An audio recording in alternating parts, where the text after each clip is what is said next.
வணக்கம். மாநில செய்திகள் வாசிப்பவர் சுதா குமரன்.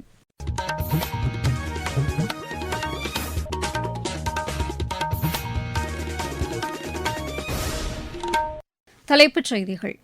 சென்னை 2ஆம் கட்ட மெட்ரோ ரயில் திட்டத்திற்கு 63,246 கோடி ரூபாய் வரும் நிதியாண்டிற்கான தமிழக இடைக்கால பட்ஜெட்டில் ஒதுக்கீடு செய்யப்பட்டுள்ளது.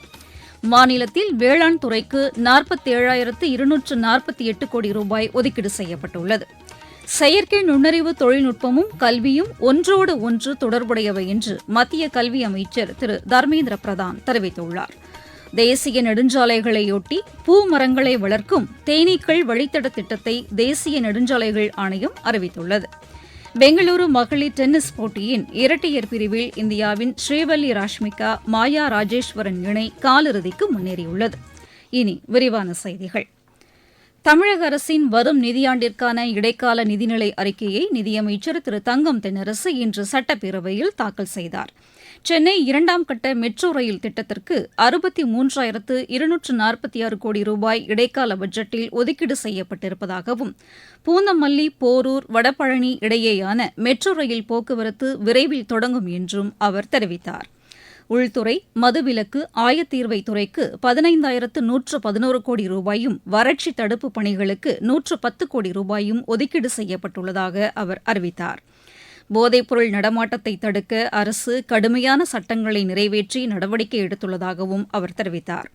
நெடுஞ்சாலை மற்றும் சிறு துறைமுகங்கள் துறைக்கு 21,132 கோடி ரூபாயும், எரிசக்தி துறைக்கு 18,091 கோடி ரூபாயும் ஒதுக்கீடு செய்யப்பட்டுள்ளதாக அவர் கூறினார். அரசு போக்குவரத்து கழகத்திற்கு 12,000 புதிய பேருந்துகள் வாங்க 6,126 கோடி ரூபாய் இந்த இடைக்கால பட்ஜெட்டில் ஒதுக்கீடு செய்யப்பட்டிருப்பதாக அவர் தெரிவித்தார். குத்தம்பாக்கம் புதிய பேருந்து முனையம் விரைவில் பயன்பாட்டிற்கு வரும் என்றும் அவர் அறிவித்தார். சிறு குறு தொழில்துறைக்கு 1,943 கோடி ரூபாய் ஒதுக்கீடு செய்யப்பட்டிருப்பதாகவும் அவர் அறிவித்தார். 5,200 கோடி ரூபாய் செலவில் புதிய கப்பல் கட்டும் தளம் அமைக்கப்படும் என்ற அறிவிப்பையும் அமைச்சர் வெளியிட்டார்.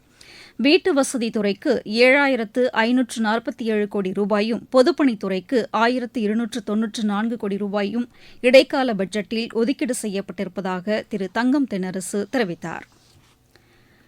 தமிழக அரசின் வரும் நிதியாண்டிற்கான இடைக்கால வரவு செலவு திட்டத்தில் வேளாண் துறைக்கு 47,248 கோடி ரூபாய் ஒதுக்கீடு செய்யப்பட்டுள்ளதாக வேளாண் அமைச்சர் திரு MRK பன்னீர்செல்வம் தெரிவித்துள்ளார்.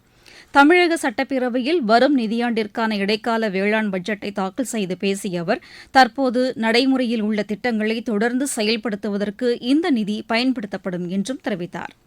மரங்கள் மற்றும் வனப்பரப்பினை 33% உயர்த்துவதற்கும், பசுமை பரப்பினை அதிகரிக்கவும், விவசாயிகளின் வருமானத்தை உயர்த்தவும் திட்டங்கள் தொடர்ந்து செயல்படுத்தப்படும் என்று அவர் கூறினார்.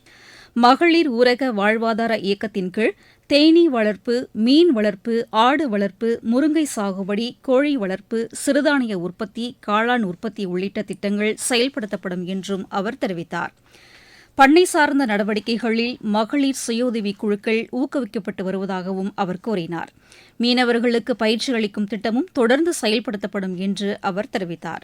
பால் உற்பத்தியை மேம்படுத்தவும் அதிகரிக்கவும் புதிய நடவடிக்கைகள் எடுக்கப்பட்டு வருவதாகவும் அவர் கூறினார்.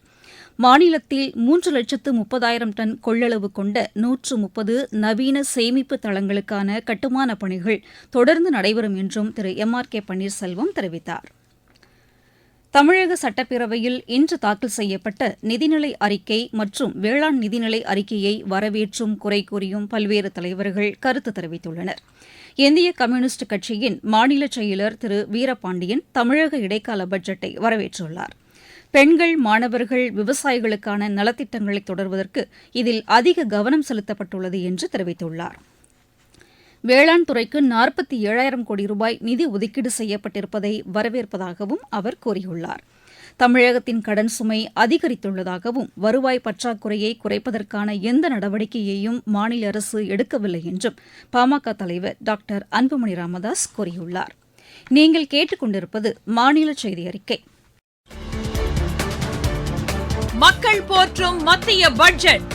தமிழகத்தின் ரயில் மேம்பாட்டு திட்டங்களுக்கு 7,611 கோடி ரூபாய் நிதி ஒதுக்கீடு. சென்னையிலிருந்து ஹைதராபாத் மற்றும் பெங்களூருவுக்கு புல்லட் ரயில் வழித்தடம்.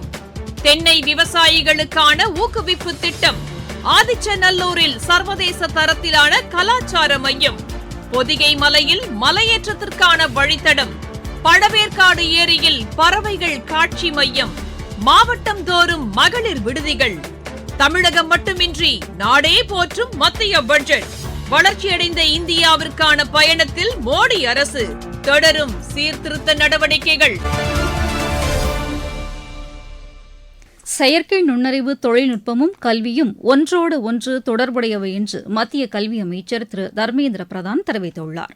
புதுதில்லியில் நடைபெற்று வரும் இந்திய செயற்கை நுண்ணறிவு தொழில்நுட்ப உச்சி மாநாட்டின் 2வது நாளான இன்று உரையாற்றிய அவர், அறிவுசார் சமுதாயமாக இந்தியா உருவாக்கிக் கொண்டிருப்பதாக தெரிவித்தார். பன்முகத்தன்மை கொண்ட இந்தியாவின் வளர்ச்சிக்கு செயற்கை நுண்ணறிவு தொழில்நுட்பம் முக்கிய பங்காற்றும் என்று அவர் கூறினார்.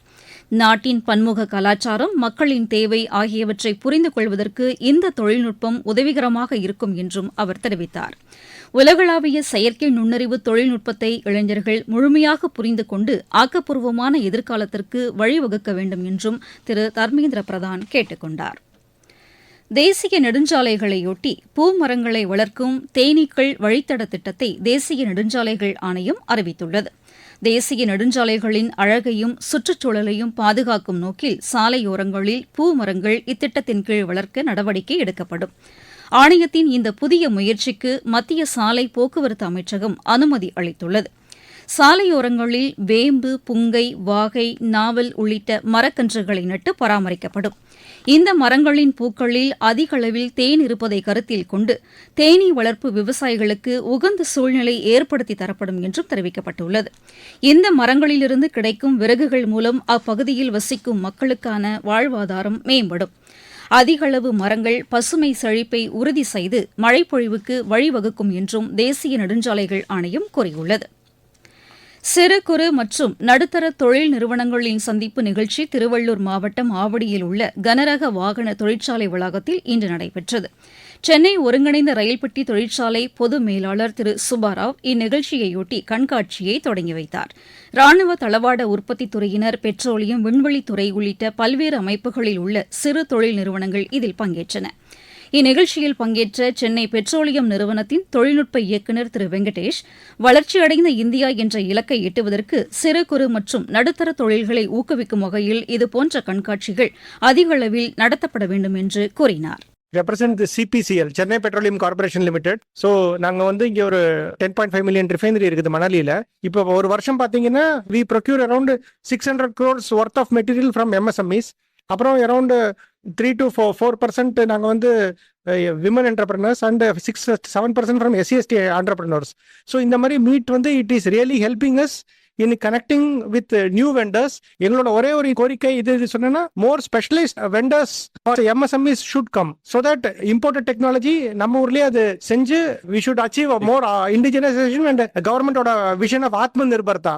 மாவட்டச் செய்திகள். காஞ்சிபுரம் மாவட்ட மீன் வளர்ப்பு மேம்பாட்டு முகமையின் ஊத்துக்காடு ஏரியின் மீன்பிடி உரிமம் பெறுவதற்கான ஒப்பந்த புள்ளி ஆவணங்கள் மற்றும் விவரங்களுக்கு www.tntenders.gov.in என்ற இணையதள முகவரியினை காணலாம் என்று ஆட்சியர் திருமதி கலைச்செல்வி மோகன் தெரிவித்துள்ளார். நாமக்கல் மாவட்டத்தில் விவசாயிகள் குறைதீர்க்கும் நாள் கூட்டம் வரும் வெள்ளிக்கிழமை நடைபெறவுள்ளதாக ஆட்சியர் திருமதி துர்காமூர்த்தி தெரிவித்துள்ளார். தேனியில் தமிழக அரசின் உலகம் உங்கள் கையில் திட்டத்தின் கீழ் கல்லூரி மாணவ மாணவியருக்கு விலையில்லா மடிக்கணினிகளை ஆட்சியர் திரு ரஞ்சித் சிங் இன்று வழங்கினார்.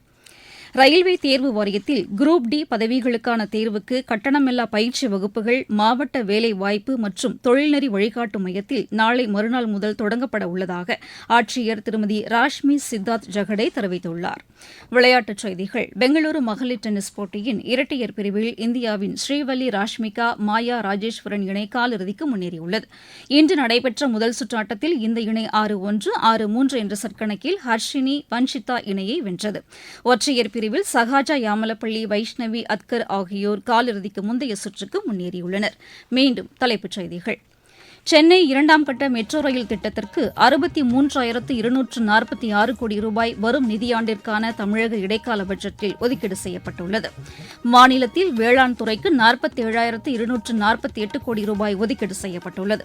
செயற்கை நுண்ணறிவு தொழில்நுட்பமும் கல்வியும் ஒன்றோடு ஒன்று தொடர்புடையவை என்று மத்திய கல்வி அமைச்சர் திரு தர்மேந்திர பிரதான் தெரிவித்துள்ளார். தேசிய நெடுஞ்சாலைகளையொட்டி பூமரங்களை வளர்க்கும் தேனீக்கள் வழித்தட திட்டத்தை தேசிய நெடுஞ்சாலைகள் ஆணையம் அறிவித்துள்ளது. பெங்களூரு மகளிர் டென்னிஸ் போட்டியின் இரட்டையர் பிரிவில் இந்தியாவின் ஸ்ரீவல்லி ராஷ்மிகா மாயா ராஜேஸ்வரன் இணை காலிறுதிக்கு முன்னேறியுள்ளது. இத்துடன் இந்த செய்தியறிக்கை நிறைவடைந்தது.